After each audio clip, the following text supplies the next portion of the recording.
This show is produced by the Hartman Media Company. For more information and links to all our great podcasts, visit hartmanmedia.com. Welcome to this week's edition of Flashback Friday, which also happens to be a 10th episode. Those of you who subscribe regularly to the podcast know that every 10th episode, Jason goes off topic and brings you something outside of the real estate space that actually affects the real estate space in the long run. Of course, Flashback Friday is your opportunity to get some good review by listening to episodes from the past that Jason has handpicked to help you today in the present and propel you into the future. Enjoy. Welcome to Creating Wealth with Jason Hartman. During this program, Jason is going to tell you some really exciting things that you probably haven't thought of before, and a new slant on investing. Fresh new approaches to America's best investment that will enable you to create more wealth and happiness than you ever thought possible. Jason is a genuine, self-made multimillionaire who not only talks the talk, but walks the walk. He's been a successful investor for 20 years and currently owns properties in 11 states and 17 cities. This program will help you follow in Jason's footsteps on the road to financial freedom. You really can do it. And now, here's your host, Jason Hartman, with the complete solution for real estate investors. Welcome to the Creating Wealth Show. This is episode number 490, and you know what that means, listeners. This is a 10th episode show. So we're going to go off topic a little bit and talk about something of general interest. And our guest today will be Extreme Entrepreneur. That's what he's known as, the Extreme Entrepreneur, expert in human behavior, world-class speaker, philanthropist, really interesting guy, and that is Peter Sage. So he'll be up in a few moments. But first, I've got Jeremy, who is a really interesting guy here, and we're going to do a show probably on the Holistic Survival Show with him more broadly on some of his interest and content. But he is one of our local market specialists. He helps us with our Memphis and our Little Rock markets. I don't actually want to talk to him too much about real estate today, but we're going to kind of talk on that just for a moment. Hey, are you there? How you doing? I'm here. I'm doing well, Jason. Thanks for having me. So I wanted to have you on today because I think as a good intro to Peter Sage, you know, we've been talking for a long time, and when you've spoken at our Meet the Masters events and our Creating Wealth events, you know, I always kind of joke about how you're so interested in quantum physics and some of this really fascinating stuff. And I just finished a book, and I think Fernando's really interested in this stuff too, and the listeners have heard him on the show a few times. And he may have recommended this book to me. I can't remember, but it's called Biocentrism. And I tell you, it was fascinating. I was just blown away by some of the things in there. And one of the things, of course, they talk about is the very famous double slit experiment. Tell us about that, if you would, and what does it have to do with anything, really? It's really pretty significant. Yeah. Well, the double slit goes back to 1803. A man named Thomas Young first performed it, really to answer an age-old question: is light a particle or is it a wave? And basically the way you do it, it's a pretty simple experiment. You have a plate with two slits in it, and then you shine light through those two slits and observe the pattern that's displayed on a screen on the back end. And if that pattern is basically two bars, then you can conclude that light is a particle. In other words, it's like little globules or photons that come out in discrete points and either go through the left slit or the right slit. The aha here is what happened. Did the light act differently whether or not, or the photons, I guess I should say, whether or not it was being observed? I mean, that's mind-boggling, right? Right. Well, when you shine light through it, you see an interference pattern. So you think light is a wave. Things are done, right? We've come to the answer. Where it gets really interesting is when you fire electrons through, and we think of electrons as being little discrete points of matter like marbles. So we fire individual electrons through the double slit, and we're still seeing an interference pattern, which is kind of weird, because does that mean that the electron is going through both slits at the same time? In other words, making a clone of itself and going through both slits at the same time and then interfering with itself to create an interference pattern? So to answer this question, the scientists decided to put a detector at the double slit to figure out which slit it's going through. However, when they did that, then the interference pattern went away and the electron went back to behaving like a particle. In other words, it passed through either one slit or the other slit as if it was aware that it was being observed. Very, very strange. So, oh yeah, that is just spooky weird. Yeah. I mean, in the New Age community and in the scientific community, it's kind of odd maybe that these two are really married together in ways, but there's kind of this philosophy that everybody is connected, everything is connected, all matter is one. And, another big part of it, of course, these are giant issues we could take hours to discuss, but, another big part of it is that time is an illusion. It doesn't even exist. Well, what were you going to say there? I just wanted to kind of bring up those big questions for a moment. Well, as we're developing the double slit, the technology has developed to the point where we can do what are called delayed choice versions of the double slit experiment, where we can fire photons through the double slit and then delay our decision about whether to observe them until after they've passed through the double slit, but before they've been displayed on the back wall. And what we're finding is even when we decide at the last second to observe the electrons after they pass through the double slit, once we open our eyes and take a look, they still behave like particles.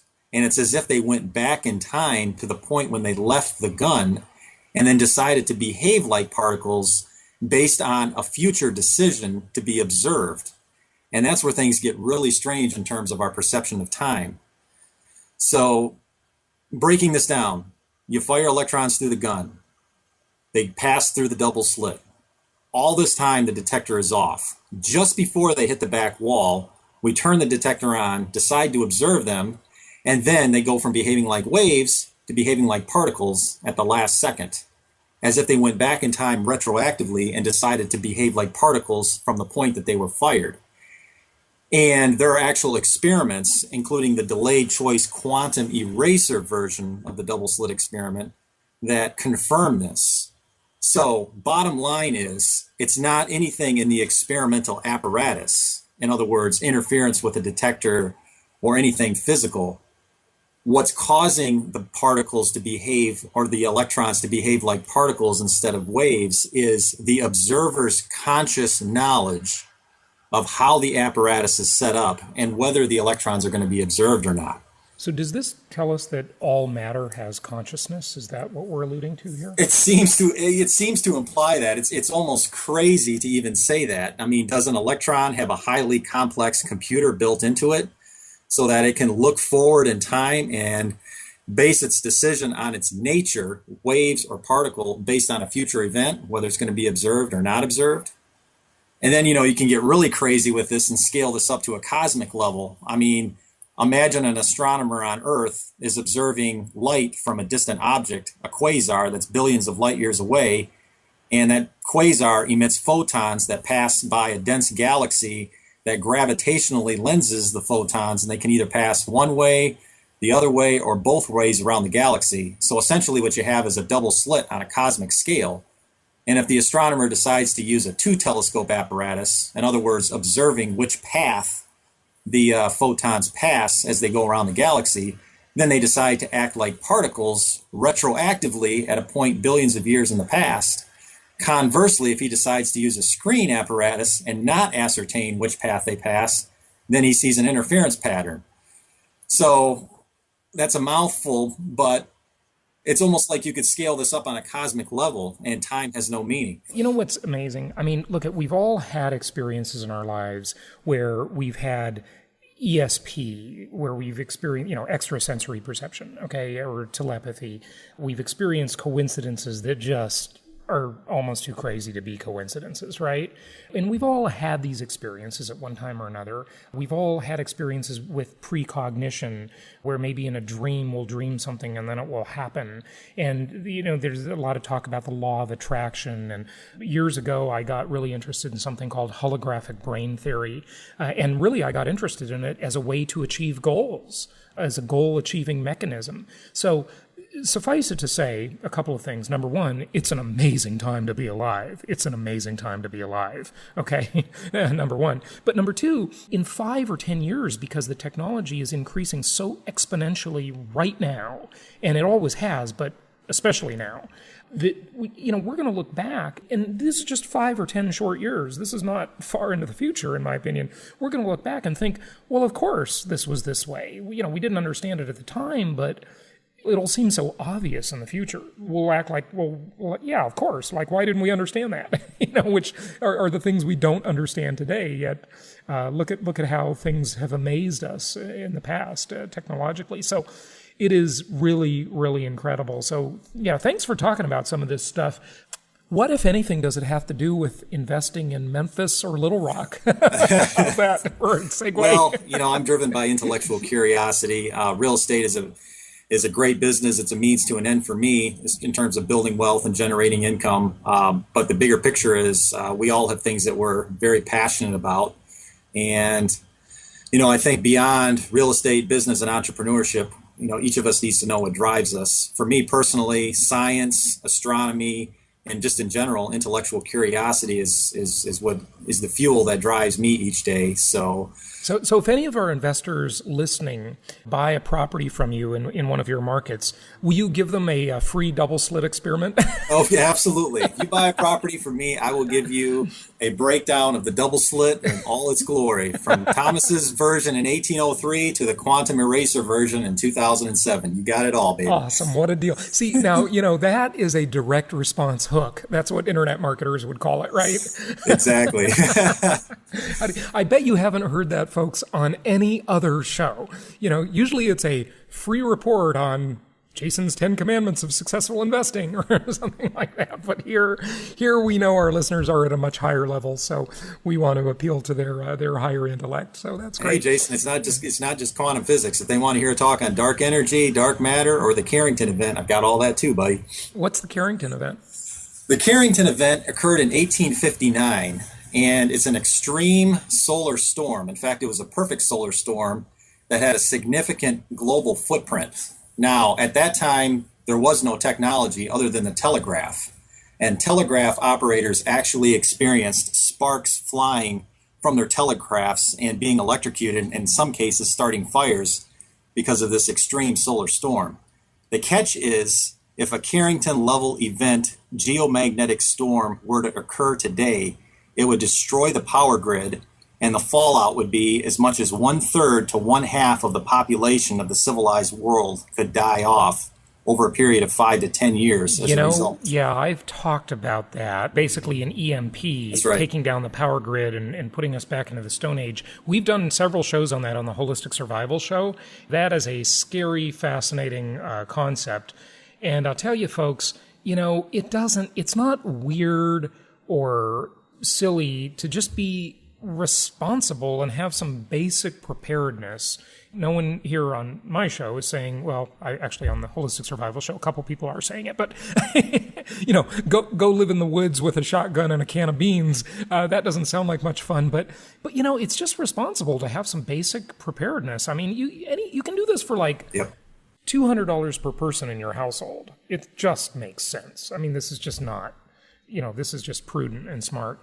And it would take a long time, they say, to bring the power grid back up, to replace all those transformers and stuff like that. So either solar storm or a weaponized version with an EMP blast, an EMP-type bomb. Electromagnetic pulse is what that means, by the way. Fascinating stuff. But in our daily lives in investing, let's just bring this back around and then get to Peter Sage.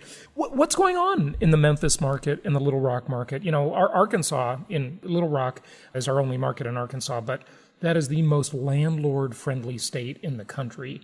We've had lots of investors going in there since we opened it, almost, maybe 8 months ago, I want to say? Yeah, we're coming up on the better part of a year now since we launched Little Rock, and it's an exciting market to be in, a linear market similar to Memphis. Like you said, it's the most landlord-friendly state in the country. If a tenant is even 1 day late paying their rent, the landlord can start the eviction process.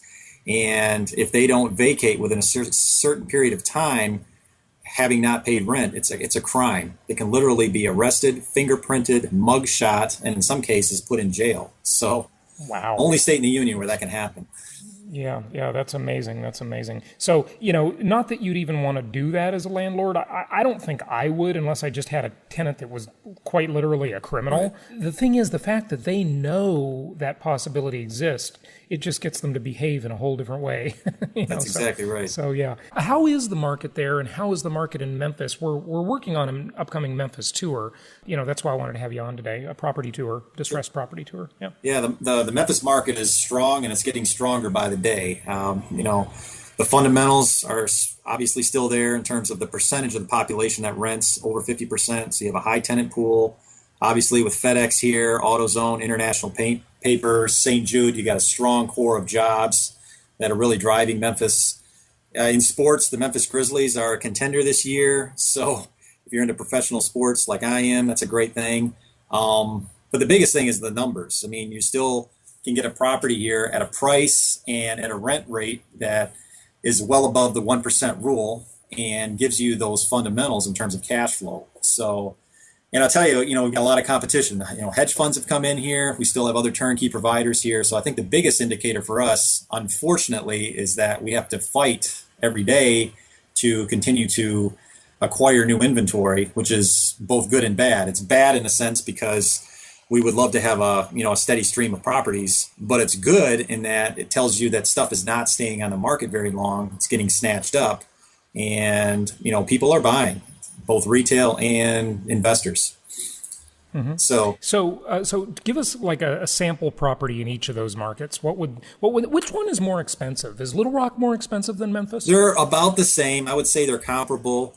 In terms of an example property, we just finished up a property on 17 Berkshire in Little Rock that we actually put under contract yesterday.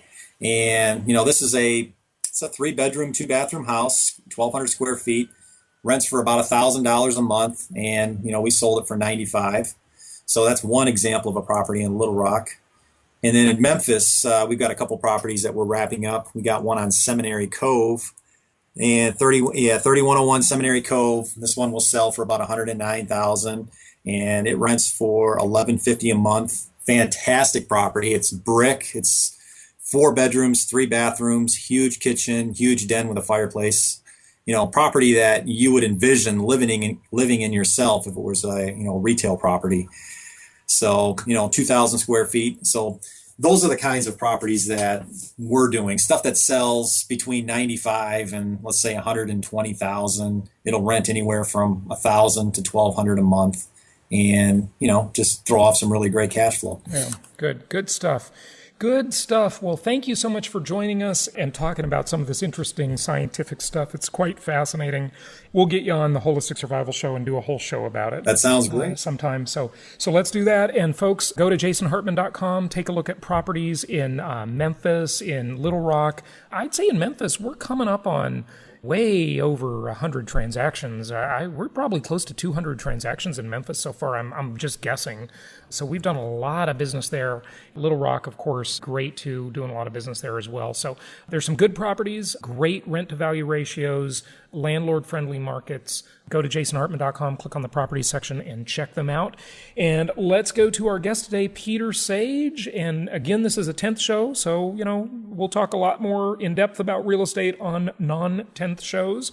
We just kind of go off topic every show that ends in a 0. We discuss something of general interest. We know we have a multi-dimensional audience, and this is why we do that. So our next show will be very focused on real estate investing and personal finance and economics and all that good stuff, okay? Let's get to our guest, Peter Sage.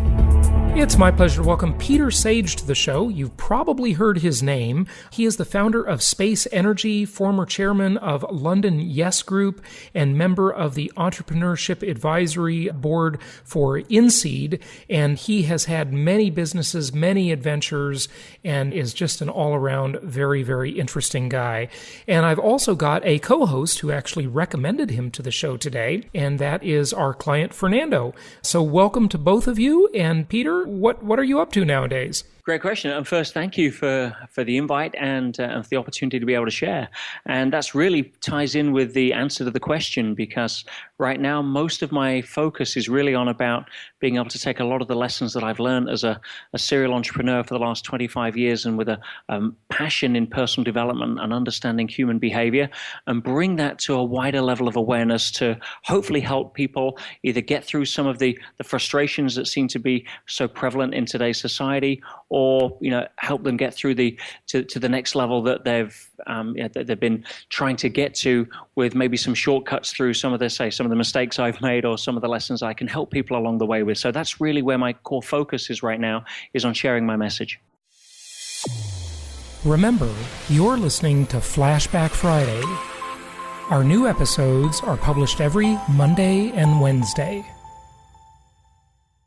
Well, one of the things I really like about your work is that if you're talking to entrepreneurs about how to manage their mind, if you will, and manage their psychology, that's so important.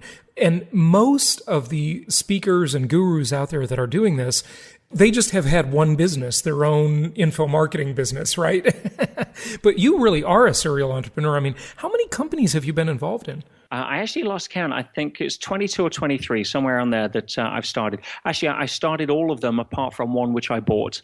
And so the rest have been all startups. I'm a startup guy. Yeah, and some of them have been greatly successful, international household names. Some have been dramatic failures that have wiped me out. Some probably should have stayed ideas when I was drunk. And pretty much everything in between. So I've had a huge sort of array of experience in different industries. I don't have a trade as such. My trade is business, and that's really what I think's helped me understand a lot of the different aspects. Because when you come talk about helping business owners, I coach at high level, and almost every single time people come to me and say, I've got a problem with the business, I need to hire a top business coach. And almost every single time I will pin it back to an issue with the psychology of the business owner, not the business itself. It's always endemic to the psychology of the business owner. You clear up that, and the business takes care of itself. I mean, there's certain strategies and specifics sometimes that are required in terms of an issue in the business, if it is a certain marketing aspect they're looking for. But 9 times out of 10, the systemic problems in the business have nothing to do with the business. They have everything to do with the mindset of the business owner. I would agree. That makes a lot of sense. Tell us about some of the businesses. You said some were very successful household name type companies. Maybe just give us a little bit of a primer, a sampling, if you would. Certainly. I mean, my first business was selling toys on flea markets, would you believe? At 17 years old, I was Pete the Toy Boy. Yeah, I watched your video about that. That was great. And yet then I did a self-publishing business. I had a casting agency. I was one of the first people in the 95 to actually pioneer database casting instead of filing cabinet type casting. That went very well. I had a nutrition company, nutraceutical company, anti-aging company called the Worldwide Health Corporation, and that was a big success. I sold that in 2005, I believe. Just got resold a couple of years ago. I built a very large chain of health clubs and fitness centers called Energy, Health and Fitness. And in fact, we just opened our 100th club last year. I'm very proud of them. It's a good legacy. I sold out of that a little while back. And I've had ideas where I did a CNN news set, and which I had a replica news set and was traveling around the country doing newscastings for different areas that was tying into the casting agency. That was a dramatic failure. I think the negativity of the news actually helped the demise of the business. But I've had other business ideas that I've tried and swung the bat at. Land development was very successful. I had a property refurbishment company that was very successful. And sometimes I'll stop a business because I'm no longer passionate. The business is okay, but I'm bored. If I'm bored, what am I doing it for? It's not about accumulating anything. It's about expressing passion. And so if you're not doing that anymore, then you're working off the wrong metric. Peter, I first heard of you listening to the Bulletproof Executive podcast with Dave Asprey. Yep. And I just loved your message. I resonated strongly with the podcast. And I actually had a my wife listened to it, and then my kids had to listen to it. Oh dear. So now they hate me. I really liked it.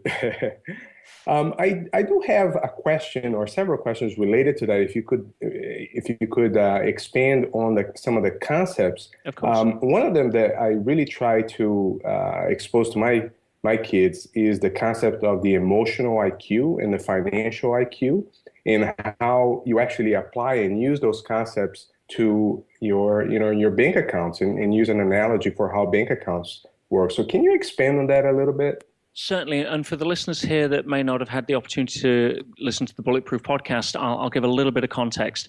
What I say to people a lot when I'm working with them, or what a lot of my observations are, is that most people, whether it's in life, in careers, in business, are usually chasing money. Yeah, most people are chasing money because they're under the illusion that by getting more money, it'll solve their problems. Now, I say the illusion because most people believe that, because most of people who don't have money, their immediate problems are usually associated or attributed to lack of money. They're trying to pay the rent on Friday, or make the payments on the car. So they think that money will get rid of those problems because they're immediately connected. Whereas obviously, everybody who's been down that path knows it's not true. Money doesn't solve problems at any level. In fact, money creates a whole different set of problems. But if you're chasing money, and we're coming to the end of the year here and on this particular day on the recording, it'll probably go out in the new year. But in terms of the start of the year, 2015, there's a lot of people making New Year's resolutions. A lot of people want 2015 to be different to 2014. Yeah. And unfortunately, the challenge there is that most people, going out to make 2015 different are looking for a better career. They're looking for a promotion at work. They're looking for a new business or a new business opportunity. What they're not doing is changing themselves to become a person of higher value, because we have an emotional bank account and we have a financial bank account. And the challenge is that most people's emotional bank account usually follows their financial bank account. You've got no money at the end of the month, and your emotional bank account is low. And you suddenly get paid and your emotional bank account goes up. The challenge with that is that it's the wrong way round. We need to raise our emotional bank account first and become a person of value in order for the financial bank account to be increased. And the reason for that is because money is simply a byproduct or a consequence of adding value to someone or something else. It's just an arbitrary medium of exchange.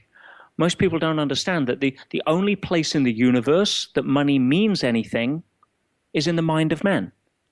Nothing else keeps track of it. It's a conceptual fabrication that has allowed us to value or correlate different levels of exchange. So if you are going to receive any money, it's always because you've given something for it of value first. You never want unearned income. So from that perspective, if you haven't increased your own sense of self-worth and you're going out trying to earn more money, it's almost futile. You're chasing your tail. So when I talk about a financial IQ or a financial bank account and an emotional bank account, then most people are running out with a low financial bank account, i.e. low self-worth, trying to get money. And it's like sitting in front of the fire saying, I'm cold, please give me some heat, and then I'll go fetch you some wood. It doesn't work that way. So if you can understand that money is nothing more than a byproduct or a consequence of the value that you add, you can stop chasing it and start asking yourself the question, how can I become a person of value? And that's where you start focusing on investing in yourself and focusing on how can you contribute more to somebody that's worth something to them, rather than running around with the handout thinking, how can I scratch a deal together to make a few bucks? Does that make sense? That makes complete sense. I remember Earl Nightingale telling me, it's age 17, that example of don't be in front of the empty fireplace and say, give me heat and then I'll give you wood.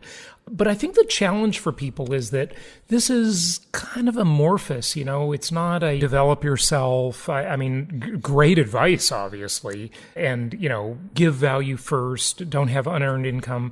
But I think a lot of people have struggled with the lack of specificity with that. Do you have any advice for them? Get in touch with what it is you're passionate about. Yeah, you're not going to be a person of value if you're walking around resenting what it is that you're doing, or you're doing it just in order to get a means to an end to get some money.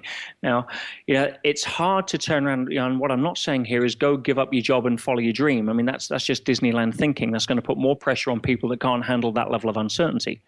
So, but if you have an excuse that says, I'm not going to focus on what it is that I actually want my life to be about because I'm too busy, chasing my tail, trying to earn a living, then you're never going to get out of that quicksand. If you, instead of saying, listen, right now, these are the cards I've been dealt with. I'm in a job that I don't really like. Yeah, I'm struggling for a lifestyle I can't really afford, but I'm not going to give up the level of vision that I have for what it is that I want my life to be about. I'm going to start broadcasting at a level of what it is that I want, not what it is that I don't want, and start shifting from that particular place. That's practical. People can start doing it now, not tomorrow. But most people have forgotten to get in touch with the sense of what it is that they want because they're too busy focused on avoiding what they don't want. Hence, they attract more of it. So what is it you're good at? What is it that lights you up? If you were to ask your best friend and say, hey, listen, what am I good at? What am I known for? It could be that you have a certain way with being able to communicate to people and mediate. In which case, you've got a whole different angle there of avenues to explore. It could be that you're the opposite of that. You're actually very direct with people, and there's a whole different aspect. One's more political, one's more direct selling. There's a whole different way of are you good with children? Are you more of a loner? Are you good at figuring out problems? Are you good with numbers? Are you good with there's so many things that we have inherent predispositions towards that most of us suppress because we're too busy settling for something that's going to put a buck on the table. And so, focus on what are the gifts that I've got. Do an inventory of the gifts that you have. The problem most people is they have such a low sense of self-esteem when they look in the mirror because they attach their self-worth to their net worth. And if their net worth is always a moving target, the self-worth is never going to be off the table. It's never going to be off the floor. You're not your bank account. You never have been. You never will be. But if we start making that fundamental error, we're going to be walking around like a walking crap magnet, attracting stuff that is never going to serve our true purpose. When was the last time you sat down and asked yourself better questions? What am I passionate about? What if I could only spend my life doing one thing, what would it be? Start just exploring possibility rather than settling for the fact that this is what I'm going to get because it's all the economy's where it is. I can give specificity, but obviously, we're talking 300 million people in the US. It needs to have some level of universal component to apply, but people need to come from a place of that nobody has the right to tell you can't do it. If you're coming from a place of what is it that I'm here to do, it's certainly not to work in a job that I don't like for 40 years to retire and be forgotten. And I think this concept it starts early in people's lives. This is not taught in school. I think it's probably, I would argue that the opposite is taught in school, where you're following a pattern and you get stuck into that pattern, and that's pretty much what takes all your thinking. You don't take the time to stop and reevaluate things at a very deep level. And I know you have some thoughts about how this can be taught earlier in life, and I would ask you how can kids get the understanding of how important it is to know what they're passionate about and not get lost in the academics, spending so much time in trying to do repetitive work in school just to achieve a certain grade and move on from there on this repetitive motion and never get out of it? Great question. And the answer certainly isn't going to come in the mainstream from traditional education. We all know that school is fundamentally geared towards teaching people how to pass tests and work for somebody else. And it's always left for the people to have their own spark of interest to go and follow that, and those flames aren't usually fanned from the academic system as it stands today.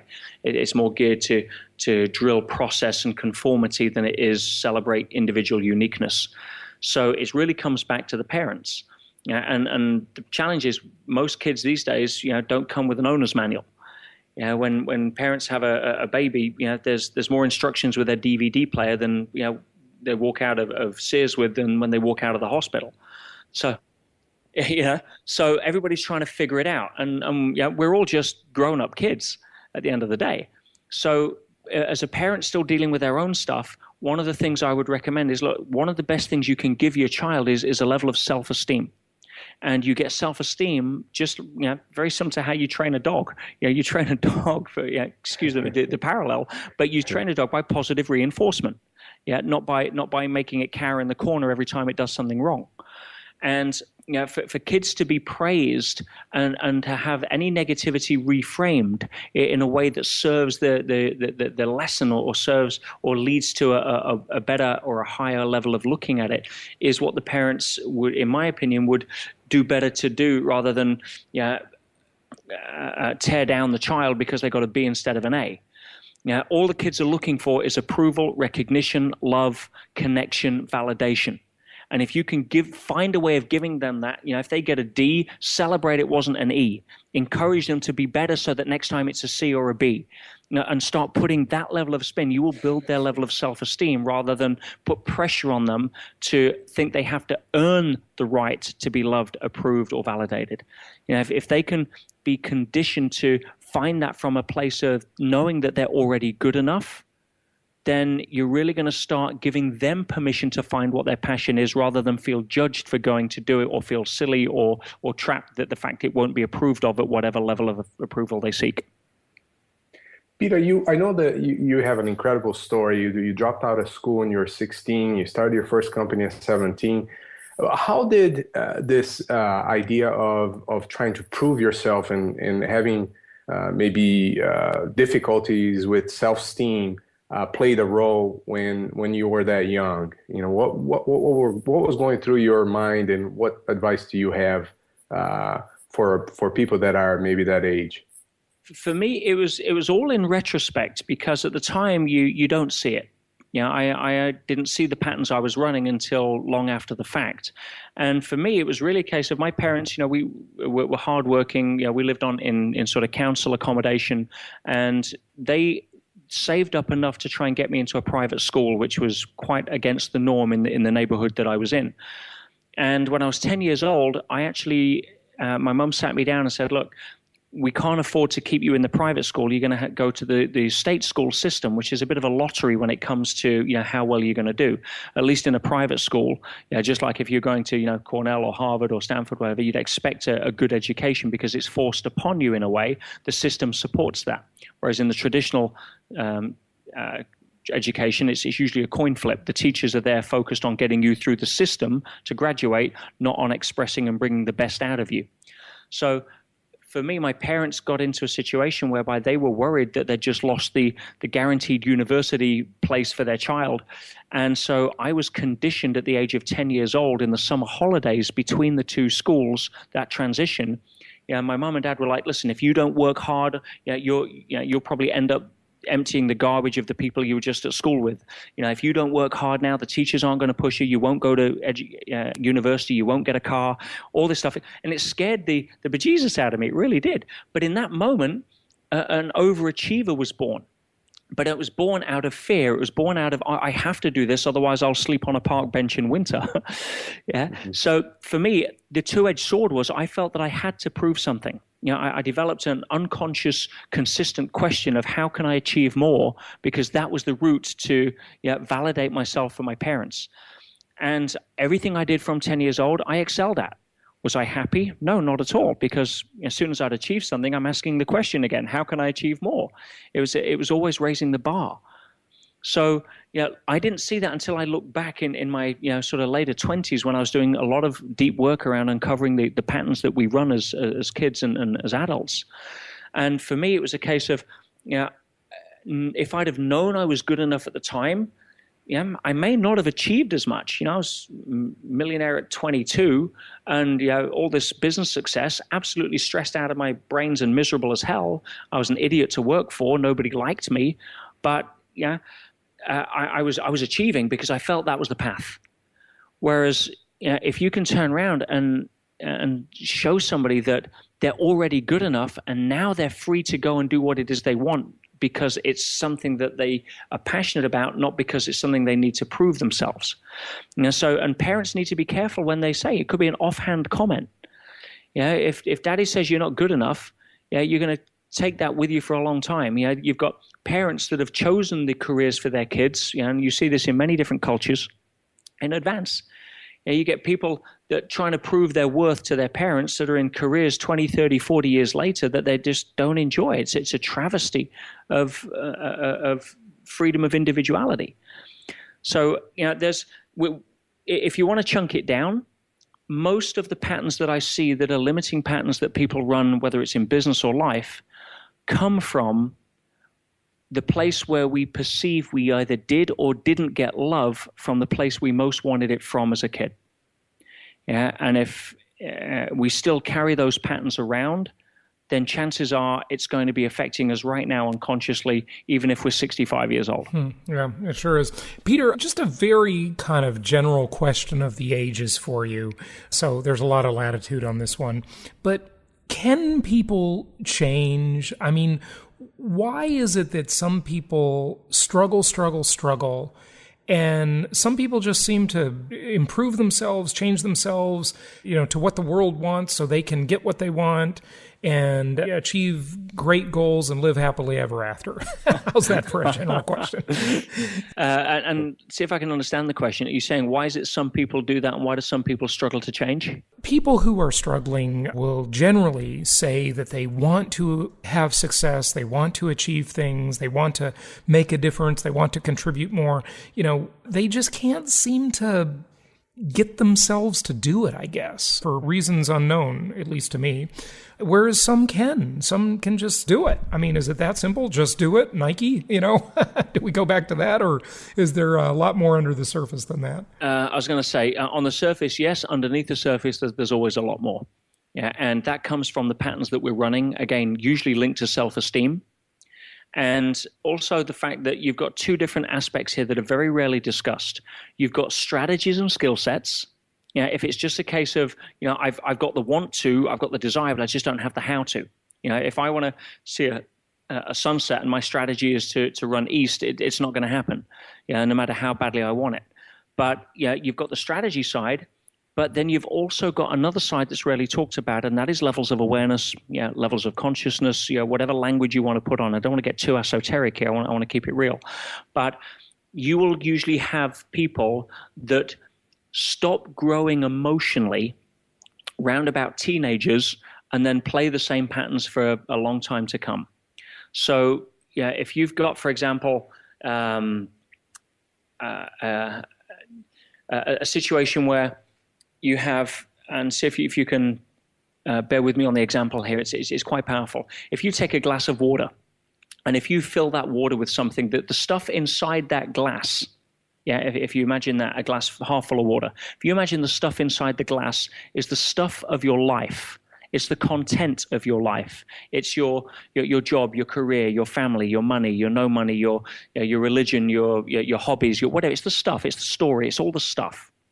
The glass that holds the stuff of our life is the context. So we have the content and we have the context. Now, what most people do in life when they're not happy with the content of their life, because they're always trying to change it. So they're always trying to stir the stuff of their life. And in their 20s, they're stirring it like mad. In their 30s, there's a little more of a pattern to it. We're kind of falling into the same routines. 40s and 50s, we're still stirring.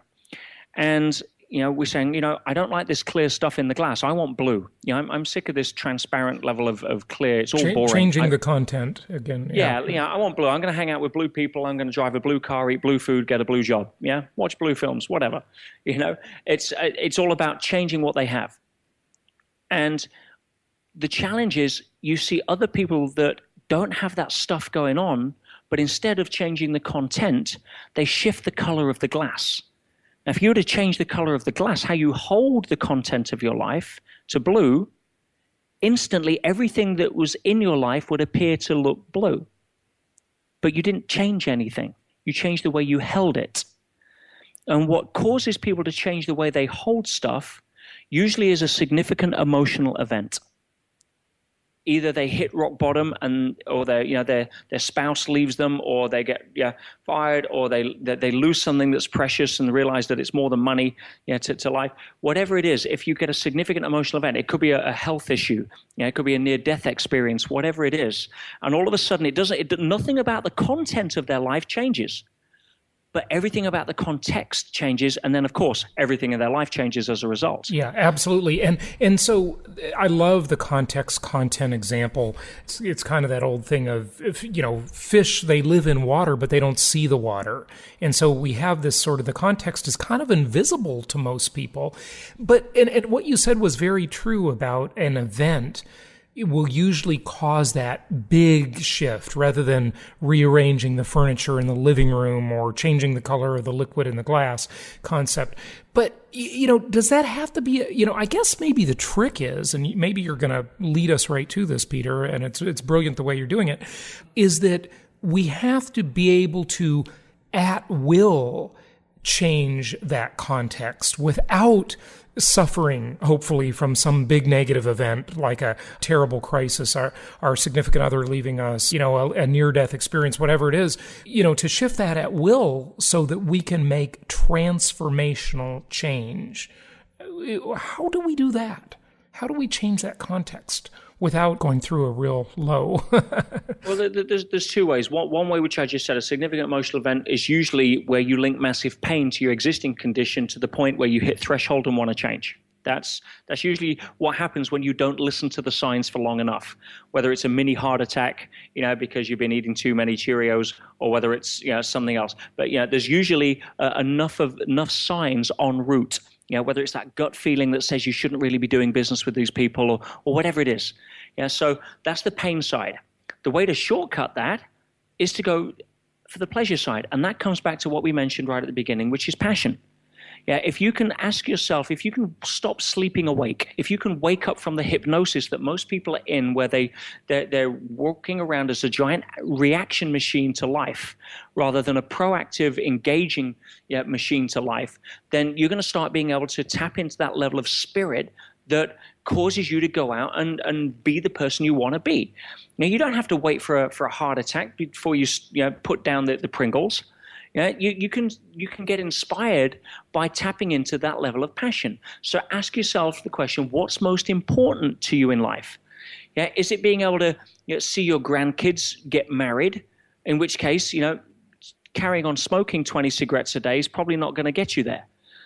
But if you're not focused on what it is that you really want at a level that means more to you than appearances and surface level of keeping up with the Joneses, then you're not going to tap into that level of truth that's inside that compels you to put down the cigarettes. And so, it's about being able to tap out a passion. Now, here's the insight I want to lead people to. If you want to chunk it simple, we have two predominant centers in the body. We have a thinking center, which most people would usually assume is somewhere in the mind or the head. But we also have a feeling center, which is, call it the heart, the soul, the gut, doesn't matter. Most people will justify all of the stuff with the thinking center. And the reason for that is the thinking center has access to a whole range of different tools because it communicates in language, reasoning, deduction, logic, association, metaphor, label. It has access to a huge range of tools. Now, the feeling center communicates in a very different language. It only knows two things. Yes, no. Feels good, doesn't feel good. Move towards, move away from. Occasionally, it can be neutral as well. But generally speaking, our instinct, our gut feel, our sixth sense, our soul, our heart will tell us 9 times out of 10 the right thing to do, but then the mind kicks in. And if the mind is sat across the table from the heart, the mind will usually win, not because it's right, far from it, but because it has access to way more tools in the debating class than the heart does. So therefore, if you want to tap into passion, if you want to move forward with congruency, there has to be alignment of the heart and mind. There has to be alignment of the thinking center and the feeling center. From that place, you'll go and create change that will last. But most people have only alignment with one of those. And it's either the heart says, something, I really want to do this. I really feel that I could start my own business. I really feel that, I'd be great working with kids. but there's no agreement with the mind, because the mind kicks in and says, something, you don't have the qualifications, or what if this happens, and blah, blah, blah. And, your mom's always right, saying that you should just settle down for the job and get what you get at the end of the week. So we sell out. Or the other way around, the mind says, I've been to a positive development seminar. I'm going to do this. I'm going to change. I'm sick of this. And that's it. I'm going to sit in front of the mirror and say, I am a millionaire in waiting. And the heart says, something, not feeling it. Yeah, you got rent to pay on Friday. I don't see the self-esteem reflected back. And so you have this disparity between the two. The challenge is, what unites the heart and the mind faster than anything else is fear. Because we know exactly what we don't want and we feel it. So what we usually broadcast as a signal, we're walking around vibrating with total congruency about what we don't want. Is it any wonder that's what we attract and keep perpetuating? If we can say, no, I want to start attracting the right kind of stuff in my life. I want to get on a track where I don't want to have a heart attack to push me over the edge. Get alignment with the heart and mind about what it is you do want and start moving your feet. From that place, you can create change that lasts. Just a reminder, you're listening to Flashback Friday. Our new episodes are published every Monday and every Wednesday. Okay, so we should be in fear in order to get alignment? No, absolutely not. If you're because we're going to attract what we don't want, right? What you don't want. What I'm saying is that the challenge, most people use the machine effectively in reverse. Yeah, you will move towards congruently what it is that you're in alignment with the heart and mind. Now, it doesn't care if that's what you don't want or whether it's what you do want. Just like gravity doesn't care if you're a good guy or a bad guy. You step off a building, you're going down. So, but most people unconscious of that will inadvertently broadcast, or have complete congruency with the thinking and feeling center about what they don't want, because that's what aligns it faster, rather than say, whoa, let me consciously now align what it is that I do want and start moving forward to make the machine work in my favor. Okay, I like what you said about making the person doing the affirmations, right? You use that example of, I'm a millionaire, and it just doesn't work because the heart doesn't believe it, right? And so that doesn't work. So how do we move that needle and make that belief, in the congruency with the heart and the mind, which is what you're talking about? Any more examples of that? Because I think that's just a wonderful way to put it. Certainly. The challenge that puts the parameters around this, the border or the barrier to which we change, is usually our comfort zone. Now, the thing with a comfort zone is that, if people knew what it was, they'd be very keen to get out of it. But it's so limiting to our potential. But we get into this habitual level of living inside a comfort zone through fear of what may be outside of it. Now, if we suddenly, have this revelation, no, that's it, I'm sick and tired of being sick and tired, I'm going to move forward. If we start trying to move too far outside of that, let's say the mind takes a flag and plants it in the sand, 200 yards outside of our comfort zone, and says, I'm a millionaire. The heart's not buying in. But if you want to get buy-in, place it just outside. If I'm used to earning, $80,000 a year, then let's stick it to 100,000. That's within I can stretch that and get buy-in. I'm okay. So take smaller steps and build up habitually to start getting out of the comfort zone you're currently in. Because that's believable to the heart or the subconscious. Exactly. Maybe you want to say it that way too. So that's a believable thing. But then, Peter, what do we make of these people that have not done incremental things? I mean, they've done exponential things. How do they do that? Again, they have a big enough why. Your heart will buy into the why. The mind won't justify it. See, for me, when I set goals, I set goals from a very different place. I don't set traditional goals of trying to improve myself incrementally. I have two organizing principles and distinctions when it comes to goals. The first one is this. If I have any idea how I can achieve the goals I set, they're too small. The how is none of my business. Love it. That's good. So if you can plan that out and draw a mind map or a flow chart as to the how, then the goal is too small. Absolutely. Why are you setting yourself up to do something you know how to do? Where's the room for growth? Where's the room for magic? But it also ties in with the second principle, which is the real purpose of setting a goal, on my perspective, is not to achieve the goal. So if you're setting goals to achieve them, it's because you think you're not enough with the goal, with not having what you think it is the goal represents. So therefore, you're coming from a place of lack. For me, if you go to nature, look at the two rules that nature operates by. It operates by growth and contribution. Anything that doesn't grow and contribute is taken out of the food chain. We just think we're different because we're too egocentric half the time. But if you come from a place of saying, well, you know something? For me, it's not about achieving the goal. That's not the purpose of setting a goal. The purpose of setting a goal is to see who do I need to become in order to achieve the goal. Then if I miss it by 3 degrees, I'm not going to beat myself up if it means I've already grown another 10. Zig Ziglar said a great thing about that. He said, it's not what we get by reaching our goals that counts. It's who we become by trying. I've always loved that quote. Every time. I'll give you one other metaphor I think people will relate to. And this is that, imagine, for example, that you'd entered a competition 3 months ago. You were bored in a line. You picked up a leaflet. You filled out this, and it was a competition for a round-the-world trip. And you filled it in. You dropped it in the entry box. You forgot all about it. Anyway, you get home, there's a voicemail saying you've won the trip. And it's an incredible round-the-world trip, 20 destinations, all on your bucket list. You're talking Machu Picchu, the pyramids, the Northern Lights. I mean, all of these amazing things, first-class Learjet, cruise ship, 5-star hotels, you get the deal. Yeah, 3-6 month trip. It's like a lifetime. You can take 2 people with you. It's just off the charts. You're so excited. Just put yourself there for a second and get in that frame.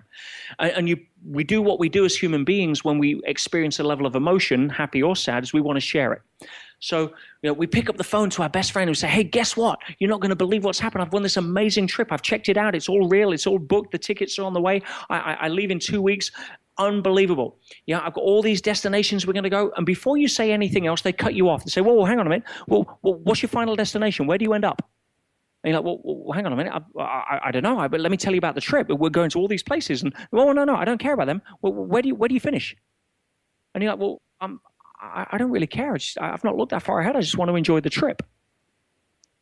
That's life. For most people, that's life. They're so busy, focused on the end destination, they completely miss the fact that this life's a trip.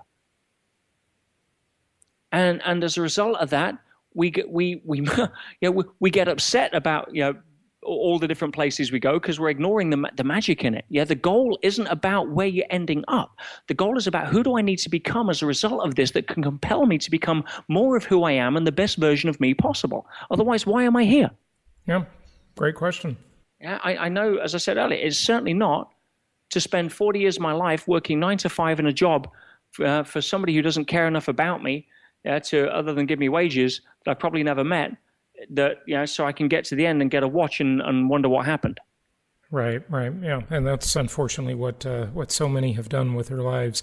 Peter and Fernando, please jump in here any moment. I don't want to dominate the conversation, but Peter, I do have one question. I really enjoyed Simon Sinek's book on Start with Why and his corresponding TED Talk, as I bet you do too. I just have a feeling you like that. Developing that why. Do you have any more advice on how to find the why, or is the why created? Is it something we manufacture for ourselves, or is it something we find? I ask myself that.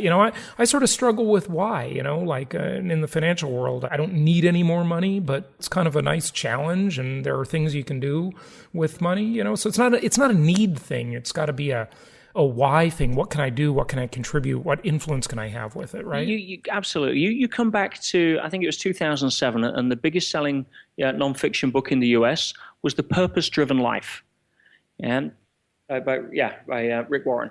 And the reason that was so compelling for so many people is because there's such a lack of purpose in most people's lives. We know we're here for something better. So you're saying, is there a way to find the why? Well, ask better questions. Most people have no clue how to ask themselves empowering questions.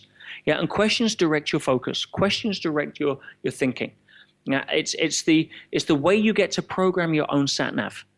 And so ask better questions. When was the last time you sat in front of the mirror, turned off your iPhone, and says, something, what really lights me up?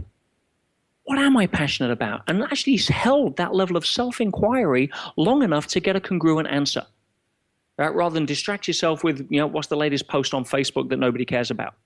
Yeah, it's about asking yourself better questions. Lead yourself through, because the why is there.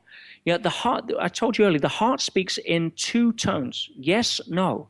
It will tell you, but it's very faint. You've got to shut the mind up in order to hear it, because the mind is very loud. So if the mind is speaking, you're never going to find your why. You may try and rationalize it. You may come up with some esoteric sounding level of why you think you can justify doing what you're currently doing or something else based upon the fact it balances out on a SWOT analysis. But that's not, you're not going to get close to understanding your truth for that coming from the heart. We all know what lights us up if we sit and think about it long enough.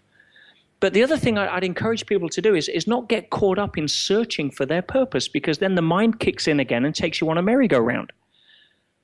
The analogy I'll give there is, if you take a honeybee, for example, and you get a honeybee that is, if you were to ask a honeybee what its purpose in life is, most likely, if a honeybee could understand the question, it would turn around and say, well, my purpose is to make honey. That's what honeybees do.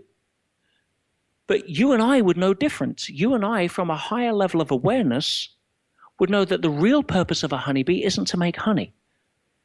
The real purpose of a honeybee is to play a vital part in the ecosystem of life at a global scale by pollinating flowers in its en route to collecting its nectar to make its honey. Now, if you imagine a honeybee sit there to its friend saying, something, I just don't think it's this honey thing. I think there's something deeper to my life. I'm going to go and sit here. In fact, I'm going to go and fly up and sit on a mountaintop for a while and figure it out. And I'm not going to collect any more honey or make any more honey until I figure it out. I mean, it's ludicrous. What would happen in that scenario is the real purpose of the honeybee would never get unfolded. So rather than sit there and wonder and beat ourselves up about what is the why, keep moving your feet in the direction of where your heart is telling you you're lit up, and allow it to present itself in a way that may show up. Rather than make it into this big, what am I doing this? Why am I there? That's just a counterbalance to the frustration of the fact that you've been listening to the mind for too long, if that makes sense. Peter, what you're describing reminds me of the work of Eckhart Tolle. He's a highly acclaimed spiritual leader and teacher. He has a book. Very well. Yeah. So I read his Power of Now book, and I resonated strongly with it. And in his case, he also found, I think, his message when he hit bottom. So I remember correctly, he found himself sleeping on a bench park after going through some real tough times. And he asked some deep questions and came back with the answer. And his answer is really the concept of power now is to live in the moment. And I do understand the concept, and I know that suffering has to do with living either in the past or in the future, as far as your thoughts are concerned.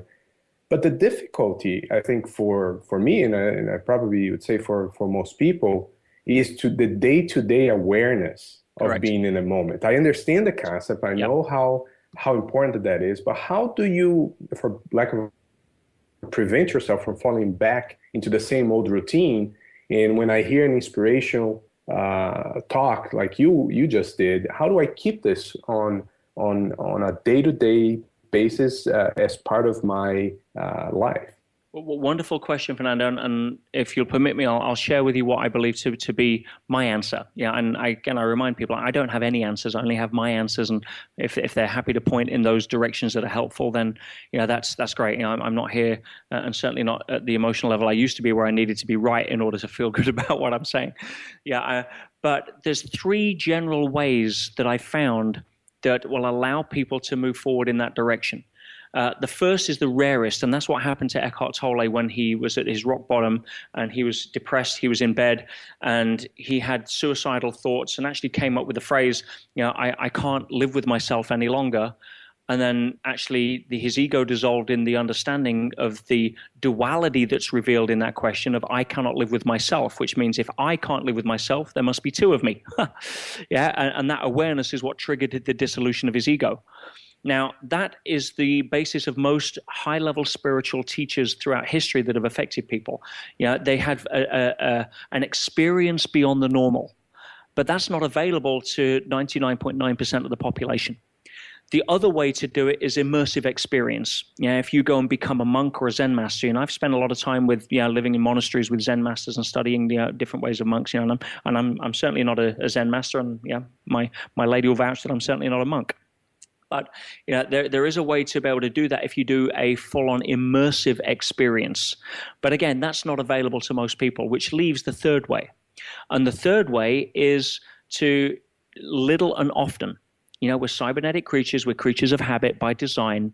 It has to be little and often. You will condition yourself because your body and your mind are 24/7 constant giant adaptation machines to external environment or internal environment for thoughts. We're all familiar with the concept that if we, as an adaptation machine physically, are constantly 24/7 adapting to our environment. If that environment is McDonald's 6 times a week, your body's going to adapt to it, trust me. If it's going to the gym 6 times a week and doing live fresh juices, it's going to adapt to that. If it's sleeping 2 hours a night for a week, you'll adapt to that in a way that burns out your adrenals. If you're sleeping longer, so you get the point. So we're used to the physical aspect where the body will constantly 24/7 adapt from the day we're born to the day we die to the environment we consistently introduce it to or condition it to. But what most people aren't aware, or they usually forget, is that the mind is exactly the same. If you go to the gym and you've never trained arms and you're trying to lift dumbbells, you're not going to get fit or strong. You're going to get sore. But over time, your body responds and you're going to build your biceps. If you are trying to go into a meditation state and get into a theta brainwave state, and all you're normally used to doing is watching TV and doing social media, you're not going to get to a Zen place. You're going to get to a frustrated place.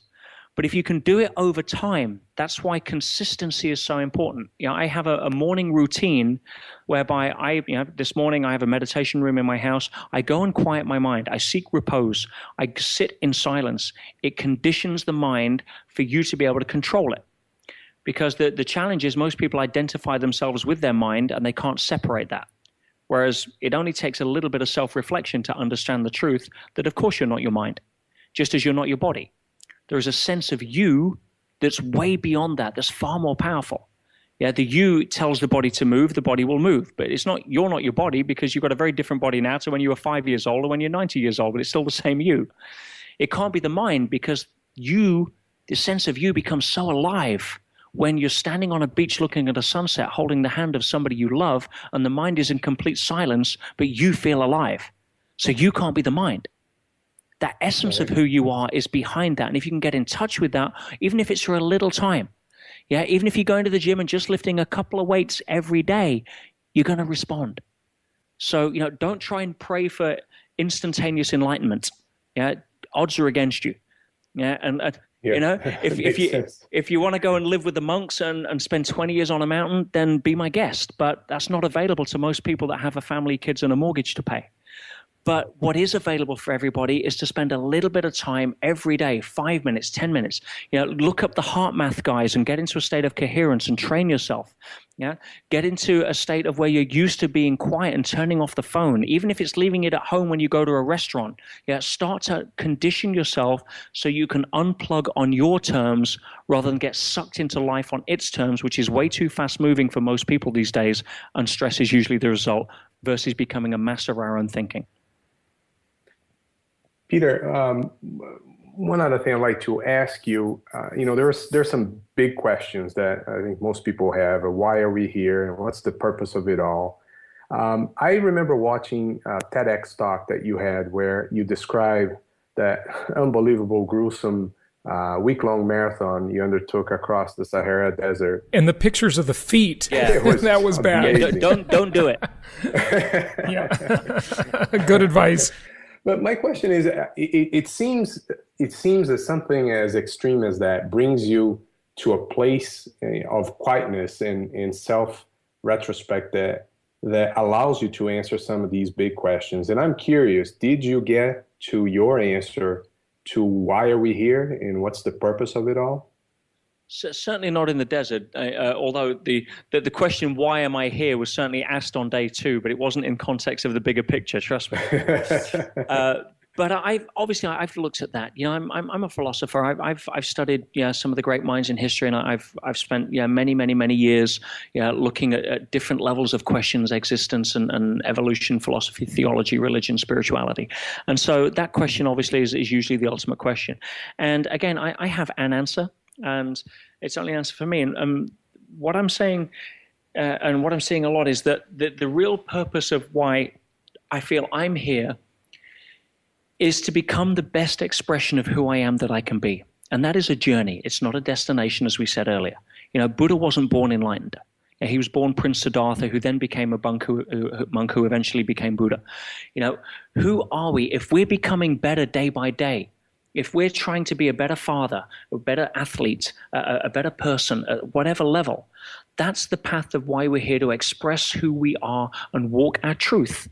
Now, I believe the reason I'm here is to walk my truth. Now, my truth can evolve, as hopefully it should do. We don't get to vote on whether we mature physically. That's non-negotiable. No matter what the pharmaceutical and the beauty and cosmetic industry will try and tell you. But whether we mature emotionally is a choice. And it's a choice most people forgot that they have. So if we can evolve and be committed to walking our truth for whatever that is, your heart will tell you, your mind won't tell you, but your heart will tell you what that is. Then to become the best expression through those two laws of nature that I mentioned earlier, to become a better person by growing emotionally, spiritually, physically, etc., and also being able to contribute. Because I'm a great believer that true power, true greatness is expressed in your proportion to your willingness to serve beyond yourself. If we can get out of our egotistical what's in it for me and stop walking around, why am I here? What can I get out of life? And start asking the question, what does life want from me? We can start shifting our level of thinking to start getting in touch with the energy of those questions. Will we ever find it? I don't care. I'm happy to live in the space of a question. Certainly at that level, and surrender to the fact there's an intelligence that beats my heart and heals my cuts that I can't stop, that is obviously a lot smarter than I am. If you want to put it into different levels of context, then here's again, and I know I don't want to take up too much time here, guys, but let me finish on this side. If you imagine asking yourself the question, you're a slug, and you ask yourself, what's the purpose of life? You probably say it's to munch lettuce leaves and leave sticky trails, because that's about it. You go to an ant, and then you ask an ant, what's the purpose of life? And it says, look at that slug over there. What a boring life. No, an ant, the real purpose of life, to be part of a colony, to be part of a team, to have structure, order, hierarchy, all of that stuff, purpose. That's the real meaning of life. Now, the slug has no conceptual understanding of the life of an ant. But as the ant crawls over the toe of a hen, you ask the hen, what's the purpose of life? And the hen looks at the ant and says, look at those, complete autonomous, dealing with pheromones, serving a queen they've never met, all expendable to the bigger cause. Now, that's not where it's at. Now, a hen's where it's at. I get to strut around. I've got freedom of choice, freedom of will. I've got all different aspects of life that I can, strut around and be with other hens. What a much better life. Now, the hen has no conceptual understanding that it's in a poultry farm. It's just awareness isn't big enough, just as the ant has no conceptual understanding of the life of a hen. Now, we have we look at the hen and think, hen, lunch. But we have no conceptual understanding of what's the next level above us. It's not because we're not intelligent or smart. The hen thinks it's far smarter than the ant. This thinks it's smarter than the slug. It's just that our base isn't big enough. So if you can surrender to live in the space of a question and say, listen, I don't know what the answers are. But I'm not going to get caught up on invalidating my life as a result of that. So, if I can come from a place of saying that, I'm just going to live the best life that I can live, be the best person who I can be, and wherever that takes me, I'm sure it's in tune with why I'm here, then it's not a bad deal in my book. That is very well put. Yeah, very profound, no question. It reminds me of this saying, the human beings are the only beings for whom being is an issue. And you've addressed a lot of these big questions about that today and about other things. So that's just fantastic. And I know we've got to wrap up, but I just wanted to quickly ask you before you go, Peter, about your energy company. I mean, you really get involved in some fascinating businesses, and you've been very successful about that. Can you give us an update before you go? Well, certainly, if you're talking about thinking big and how that's thinking really big. Yeah, when I said earlier about the purpose of a goal is, if I have any idea how I can achieve it, it's too small. Well, this qualified. But yeah, it was several years ago I came across the concept of space-based solar, which for those listening that haven't come across it is a validated concept of being able to put solar panels instead of on rooftops where every night it gets dark and therefore energy is intermittent. If you were to put it in orbit where the sun never sets, you can transmit that energy 24/7 like a radio signal, like a cell phone signal, back to Earth to provide constant, clean, deliverable energy on demand, broadcast anywhere on the planet in real time. And I looked at that, and I'm an entrepreneur, not an engineer, but I understand business cases. And it was an ambitious attempt, and I put an incredible team together. And over several years, we pushed space-based solar as a technology to a point of commercialization, whereby we got several governments involved, and it's now on the energy agendas of places like China, places like Japan, places like India. And I'm very proud of the role that we were able to play in being able to move space-based solar into the 21st century in a way that it's going to be accelerated for its commercialization. As a cherry for ourselves to bite, it was too big.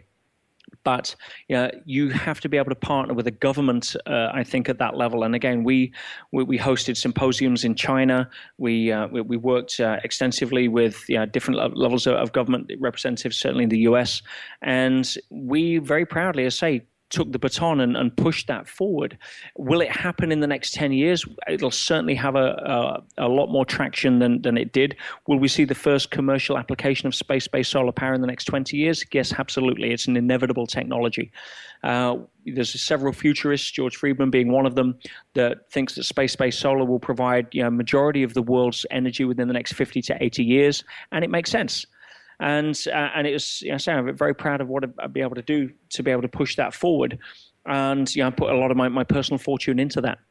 And right now, I'm also focused on being able to put a project which I'm very proud of in Rajasthan to build out Indian ground-based traditional solar farms to help put 250,000 families into a clean energy environment in India. And so really, again, that's where I'm focused on the energy side. But as I said at the beginning, everywhere I look and talk about practice what you preach, my heart tells me for the last 12 months that everything that I'm doing is leading me towards being able to focus more on sharing my message with people and helping. I'm writing a book right now called I Am, The Power of Reinventing Yourself, which will be out in the first quarter of 2015, which is going to be a game changer for understanding life. And I'm working. I've got a mentorship program which I work with high-level CEOs on being able to help them shift their consciousness as well as their business. And so that's really my focus right now. But the energy side is certainly something that I'm also passionate about, being able to help people, because goodness knows the world, the country, and the planet need it. Fantastic. Well, Peter, very, very interesting. You've got an incredible adventure ahead of you, and incredible story behind you. So keep up the good work and keep doing great things. And thank you for joining us. Fernando, thank you for co-hosting. You were right. Peter's work is phenomenal. I'm glad that we got him on the show. One more question, Jason, if you don't mind. I'm sorry for interrupting, but this is kind of an interesting one. Peter, you one of your companies is the Worldwide Health Corporation. Do you have any breakthrough anti-aging product that you're coming out with that we can use? Well, the Worldwide Health Corporation, I founded in 1997. I sold it in 2005. It's still going strong. I resold it. It was actually resold it to another big company a couple of years later. But health is one of my passions, and I can tell you that at the cutting edge of the sciences that I spend a lot of time at, everything from the quantum physics, nonlinear dynamics, chaos theory, to advanced theoretical and particle physics is a lot of my passion right now, just to understand the nature of life. in those areas, because of what's been happening over the last exponential levels of growth in the last few years, there are so many new and exciting discoveries around aging and anti-aging. What has to happen is that the old guard needs to move out of the way. Your traditional pharmaceutical-based model is nothing about treating symptoms. It's like when people tell me, they say, "Oh, I'm sick, I'm going to the doctor." I'm like, well, no disrespect, but why would you go to a doctor if you were sick? A doctor's never studied health. If I'm going to if I'm sick, I want to get healthy. I want to go to see somebody who's studied health, and doctors have never studied health. They've only studied sickness. Now that's not doctors are great if you're actually like bleeding. Yeah, immediate. That's when you go to a doctor. Yeah, immediate implication for trauma. Pharmaceutical has a very valid place, but doctors, it's not their fault. They're some of the most kind, considerate, and people that want to help people. That's why they got into the profession. But they're trained, and their training is funded by pharmaceutical companies who are studying sickness and how to maintain and treat symptoms of sickness, not cure anything. So that old guard has to move out of the way. If you want health and anti-aging, go talk to somebody who's studied it. And again, with the internet and freedom of information now, there's some very, very exciting stuff that's coming out. I don't want to mention anything specifically here because it's not the place for it. But it doesn't take a lot for you to start looking at different aspects. I was approached twice today by business opportunities looking for funding on clinical trials of stuff that is just off the charts when it comes to treating most degenerative diseases now. We're not far off, guys, from a real revolution in that. That's great. I would agree, and I've been studying the longevity stuff for a while now. We're actually launching a new show on that. It's called the Longevity and Biohacking Show. So, Fernando, I'm glad you asked that question before he left us. That's just a fascinating area. The last thing I'll just leave on with that, guys, is that magic pills, potions, and cures and discoveries are absolutely no substitute for you doing what I said earlier, the little and often day-to-day stuff. If you're getting up and having an espresso versus a live green juice, then you're on a certain track. Diet, exercise is something you can take charge of in a heartbeat. I have a whole straight talk on health and vitality, but from that side, we're still about not substituting ownership of that for ourselves. That's personal responsibility is the core of everything we've spoke about this last hour. But again, thank you, gentlemen. Thank you, Jason. Thank you, Fernando, for the invite. It's been always a pleasure to be able to share, and I hope this has been of some value. Thanks, Peter. It's been excellent. Thank you. What's great about the shows you'll find on jasonhartman.com is that if you want to learn how to finance your next big real estate deal, there's a show for that. If you want to learn more about food storage and the best way to keep those onions from smelling up everything else, there's a show for that. If you honestly want to know more about business ethics, there's a show for that. And if you just want to get away from it all and need to know something about world travel, there's even a show for that. Yep, there's a show for just about anything. Only from jasonhartman.com, or type in Jason Hartman in the iTunes store. This show is produced by the Hartman Media Company, all rights reserved. For distribution or publication rights and media interviews, please visit www.hartmanmedia.com or email media@hartmanmedia.com. Nothing on this show should be considered specific personal or professional advice. Please consult an appropriate tax, legal, real estate, or business professional for individualized advice. Opinions of guests are their own, and the host is acting on behalf of Platinum Properties Investor Network, Inc. exclusively.